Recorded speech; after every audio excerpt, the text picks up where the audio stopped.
საქართველოს მთავარი პროკურორის განცხადებით, თბილსერვისთან დაკავშირებით გამოძიებისთვის ცნობილი მასალების მიხედვით, თბილისის მერი გიგი უგულავა დაკითხვას იმსახურებს და ეს მოხდება კიდეც. გამოძიებას აღნიშნულ საქმეზე უგულავასთან ექნება კითხვები, რადგან უგულავამ პირადად მიიღო გადაწყვეტილება ნაცმოძრაობის 764 აქტივისტის დასაქმებისა და საზოგადოებასთან ურთიერთობის სტრუქტურის შექმნის გამო.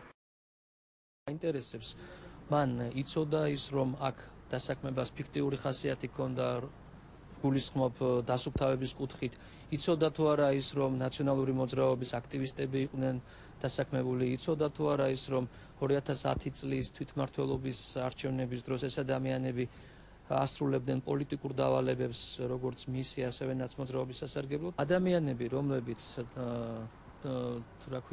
თბილსერვის ჯგუფში მუშაობდნენ, ანუ დასუფთავების, ასე ვთქვათ, ჯგუფში მუშაობდნენ, ამ ფუნქციასთან არანაირი შემხებლობა არ ჰქონდათ, ასრულებდნენ პარტიულ დავალებებს და იღებდნენ საბიუჯეტო ფულს. აი ეს არის ფორმულა, ანუ 2011 წლის 1 ივლისიდან თბილისში ამოქმედდა წესი, როდესაც დასუფთავების გადასახადს მოქალაქე იხდის იმის მიხედვით, თუ რა რაოდენობის ელექტროენერგია მოიხმარა.